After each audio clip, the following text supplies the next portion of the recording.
Bismillahirrahmanirrahim. Assalamualaikum warahmatullahi wabarakatuh. Al-Fatihah.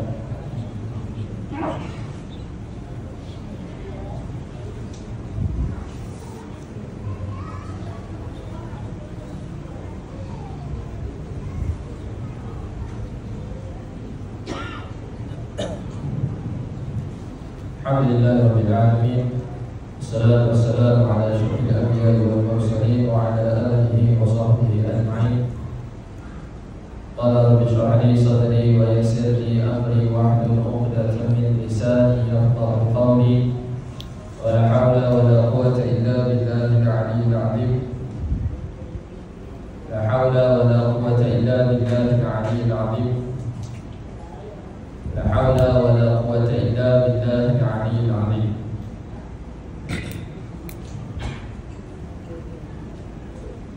أعوذ بالله من الشيطان الرجيم.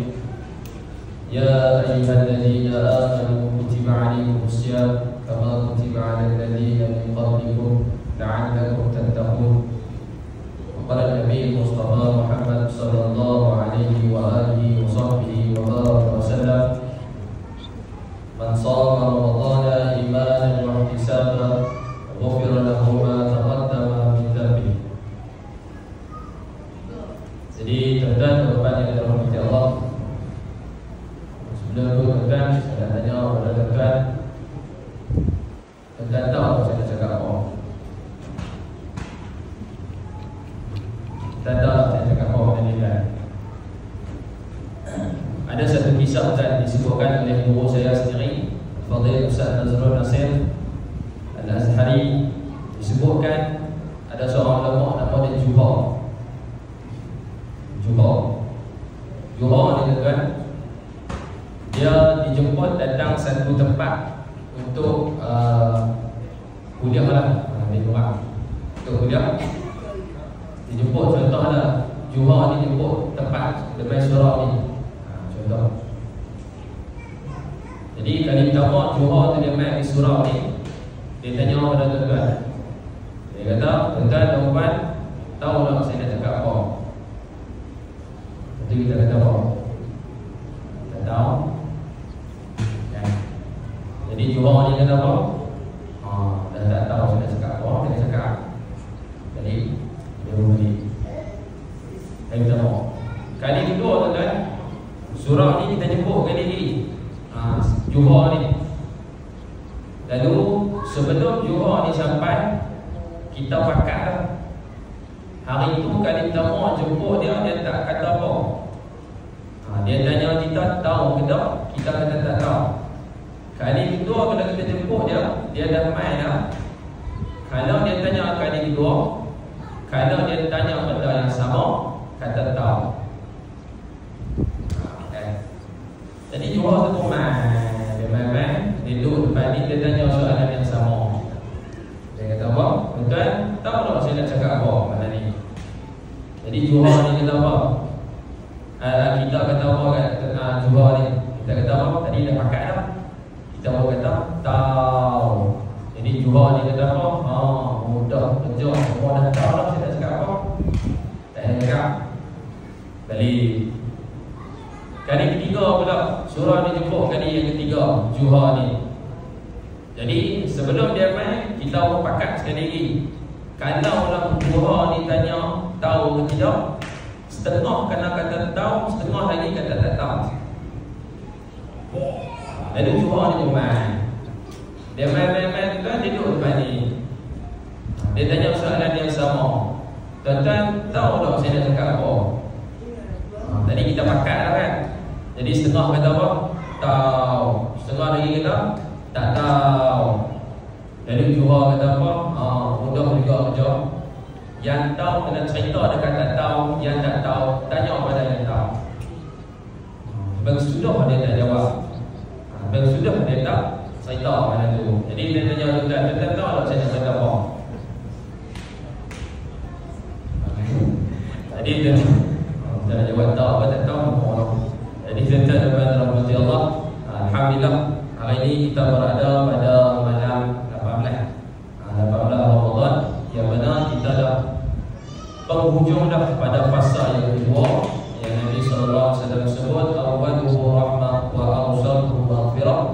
wa akhiruhu 'itqun minan nar.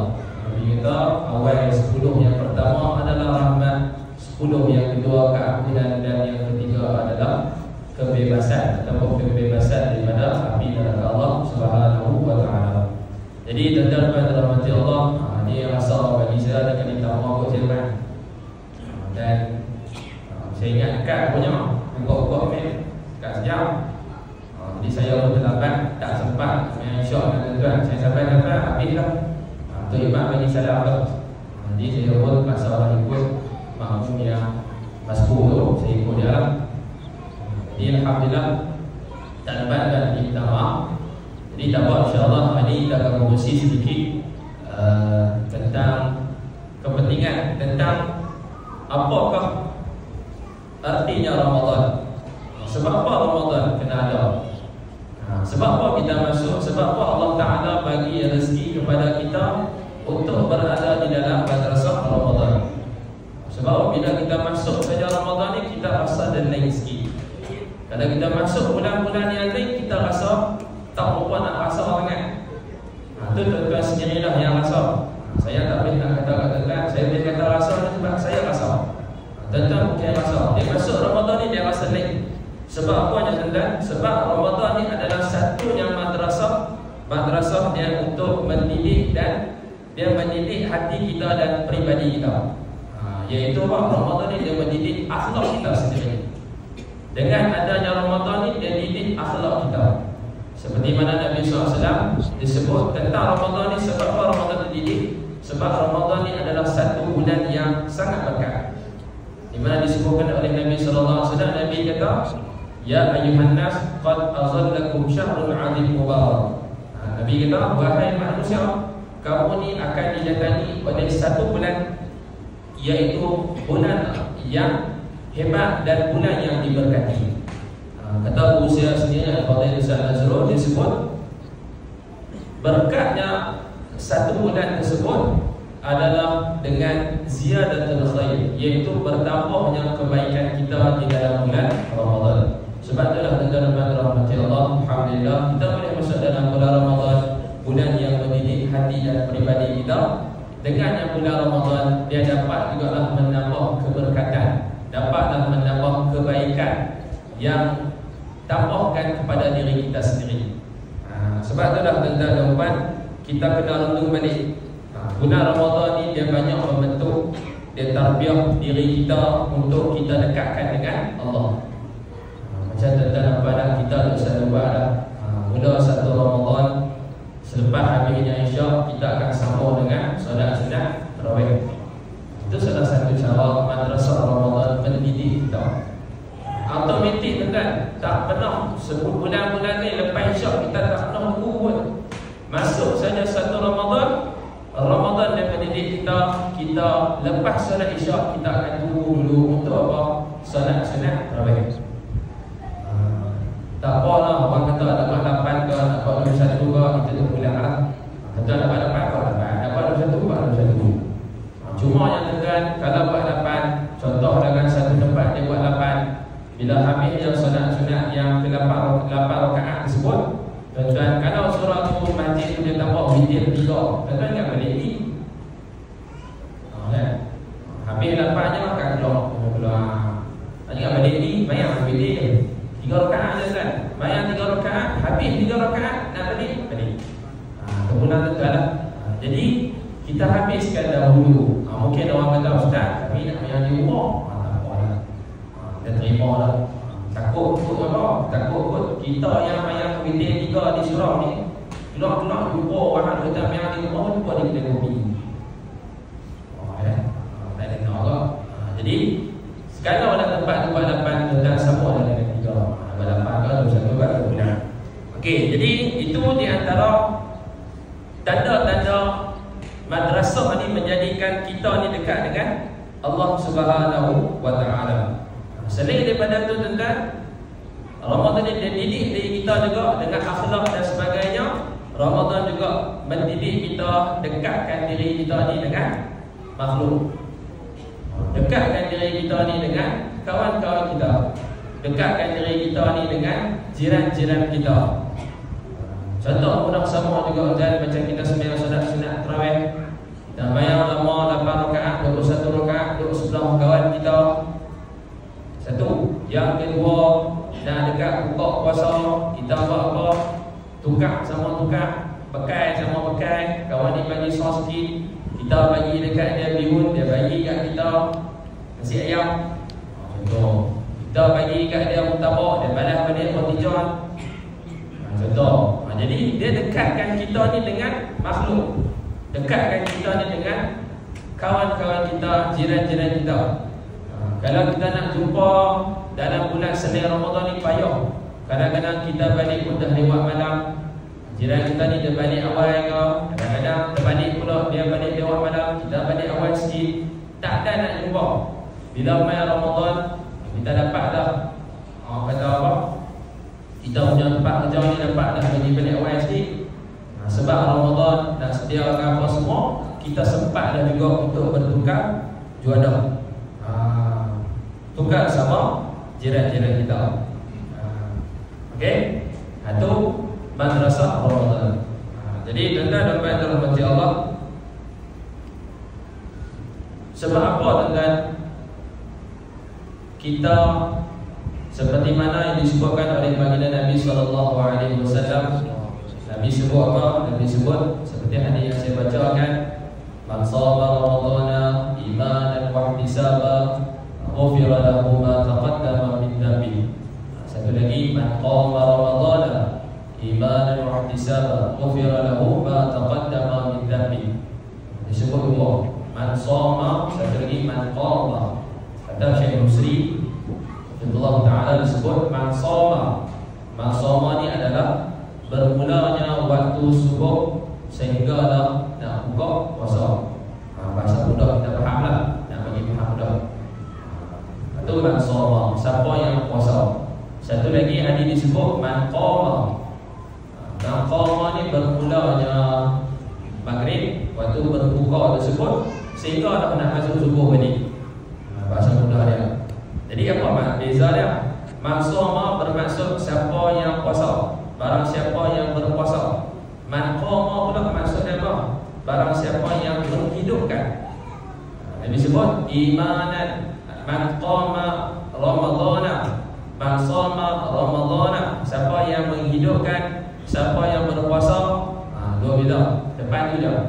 Di bulan Ramadan dengan penuh keimanan dan penuh harap kepada Allah Ta'ala, ghufira lahu ma taqaddama min dhanbi, diampunkan segala dosa dari yang terdahulu.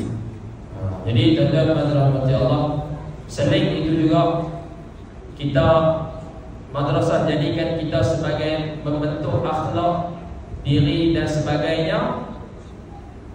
Ramadan juga adalah membentuk kita seperti mana yang Allah Ta'ala sebut di akhir ayat Al-Quran, surah tentang puasa, wajiban tentang puasa disebutkan, ya ayyuhalladzina amanu kutiba alaikumus syiyam kama kutiba alal ladzina min qablikum la'allakum tattaqun. Disebutkan oleh Allah Ta'ala, wahai orang beriman, diwajibkan ke atas kamu berpuasa seperti mana diwajibkan ke atas umat terdahulu berpuasa, la'allakum tattaqun.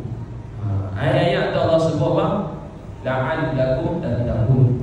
Moga-moga kita ni beroleh ketakwaan. Daripada ayat ni tuan, kita boleh katakan puasa ni salah satu ibadah ataupun salah satu jalan kita nak menuju kepada takwa. Nak tengok peribadi kita ni berkesan tak dengan madrasah Ramadan, kita tengoklah pada akhir-akhir Ramadan. Kita tengoklah bila kita keluarnya Ramadan, berjaya ada madrasah Ramadan ini membentuk diri kita. Jangan duk salah Ramadan, salah kita lah. Kita dah, Allah dah bagilah peluang kita masuk dalam bulan Ramadan, kita buatlah yang terbaiknya. Saya ada seorang kawan saya, umur sama saya bukan, tak tahu lah kalau kita ada tengok saya dah itu sebelum puasa. Bahasa saya di Sungai tadi, dia ada satu di Sepuhi ni lah, Tentang Syariah.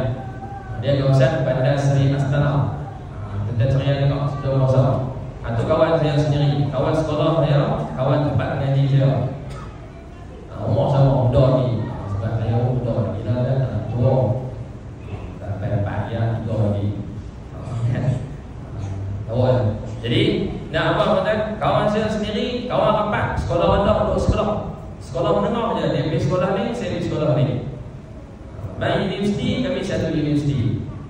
Jadi itu sebelah juga. Rumah sewa jangan sia-sia, tak lama rumah sewa. Cuma nak pokok, nak sampai Ramadan lebih kurang 2 minggu, sebelum semingguan lebih kurang dalam bulan Syaban. Dapat berita kata dia dah meninggal. Tak sangka, kita pun tak sangka. Duk mesej, duk tengok video dia dalam Facebook dia dan sebagainya, semua macam okey, tak ada apa masalah. Tiba-tiba meninggal. Rasa tak? Saya berasa. Jadi dia kawan saya ni tak sempat nak masuk Ramadan. Kita alhamdulillah kan, Allah dapat masukkan kita untuk jalani ibadah di dalam madrasah Ramadan. Jadi kita jadikanlah tuan Ramadan ini sebagai wasilah kita untuk mengejar apa yang ada kebaikan di dalam bulan Ramadan. Seperti mana Nabi SAW sebut, Nabi kata, siapa yang membuat satu kebaikan sunat di dalam bulan Ramadan, dia akan diberikan ganjaran seperti mana melaksanakan ibadah fardu di dalam bulan yang lain. Siapa yang melaksanakan ibadah fardu di dalam bulan Ramadan, dia diberikan ganjaran seolah-olah dia melaksanakan samai 70 kefarduan di bulan yang lain. Jadi dengan madrasah Ramadan ini dapat membentuk diri kita, selain kita sembahyang sunat tarawih, selain kita sembahyang sunat-sunat yang lain, taubat, hajat dan sebagainya, kita tambahlah juga dengan ibadah-ibadah yang lain. Seperti mana yang kita baru saja kita sambut nuzul Quran, turunnya Al-Quran Al-Karim. Yang Allah Ta'ala sebut dalam Quran juga, syahr Ramadan allazi unzila fihi al-Quran hudan lin-nas wa bayyinatin minal huda wal furqan. Allah Ta'ala sebut Quran ini diturunkan sebagai petunjuk kepada diri kita, nak membezakan yang mana yang baik dan yang mana yang buruk. Jadi kita jadikan tuan-tuan madrasah Ramadan ini sebagai membentuk diri kita ke arah kebaikan. Dan bila keluarnya habis saja Ramadan nanti tuan-tuan, cukup saja 29 ke 30 Ramadan ke, sama ada kita puasa 29 hari ke, puasa 30 hari ke, kita jadikan, janganlah ada fikir orang kata apa tak, bila nak beza Ramadan, bila nak puasa Ramadan, bila nak ayam Ramadan, dok ini dengan fikir jadikan kita dah di penghujung dah, nak masuk dah fasa yang ketiga, fasa yang terakhir. Jadi kita mula dah, kita masih ada masa lagi, kita mula dah, kita jadikan madrasah Ramadan sebagai pembentukan akhlak dan pribadi kita, supaya apa? Keluarnya Ramadan nanti kita berolehlah apa yang Allah Ta'ala sebut di dalam Al-Quran Al-Karim, la'allakum tattaqun, moga-moga kita beroleh ke arah kebaikan, moga-moga kita beroleh ke arah ketakwaan. Dan selanjutnya yang terakhirnya disebutkan oleh Sayyidina Ali radhiyallahu alaihi wasallam. Sayyidina Ali sebut apa? Takwa ni dia ada 4. Yang pertama al-khawfu minal jalil, takutnya pada Allah. Al-amalu bin tanzil, kita beramal dengan apa yang diturunkan Al-Quran Al-Karim. Ar-ridha bil qalil, kita redha dengan benda yang ada, apa yang ada kat kita redha sahaja.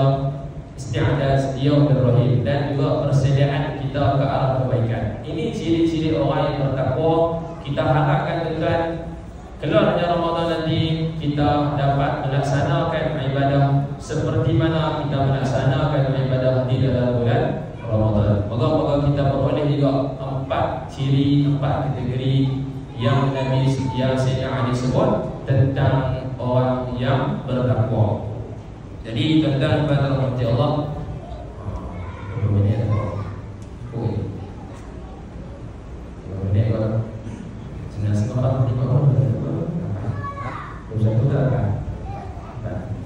jadi tuan-tuan pada rahmat Allah, Allah SWT adalah tak ada lebih. Kalau lebih kita tak ada lebih. Biar ini panjang pula. Last sikit je lah, tak banyak. Yang terakhir saya nak kongsi tentang yang ketiga sahaja yang saya sebut tadi, tentang orang bertakwa, al-amalu bin tanzil, beramal dengan apa yang diturunkan. Ini yang terakhir. Kita nak amalkan apa dan kita amalkan tentang sunnah Nabi SAW. Kita nak baca Quran, nak faham tentang Quran, payah. Mungkin kita tak pandai tentang Al-Quran. Jadi kita tengok saja sunnah Nabi SAW, yang mana Nabi dah ulama dan teranglah di dalam kitab Syama'il Muhammadiyah tentang kepribadian Nabi SAW. Sunnah ni dia ada banyak kan. Kita ambil sunnah yang simple sahaja, tak payah ambil sunnah yang besar-besar ni. Kita ambil paling simple saja. Saya letakkan ni adalah tentang sunnah Nabi SAW paling simple. Mungkin kita terlepas pandang ataupun terlupa, bukan terlupa, tak boleh nak buat. Contoh daripada sunnah paling mudah. Yang pertama kita masuk masjid ataupun surau kaki kanan. Keluar masjid kaki kiri. Masuk rumah kaki kanan. Keluar rumah kaki kiri. Masuk tandas kaki kiri. Keluar tandas kaki kanan. Okey, semua diri dalam.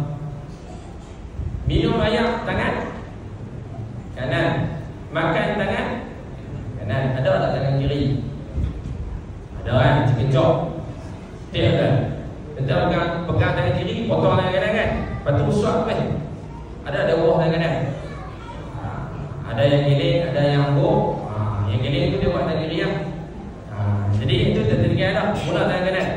Okey, habis. Lagi tuan-tuan, contoh lah kan, kita keluar daripada surau, keluar kaki kiri, pakai kasut kaki kanan. Okey, nak masuk rumah pula.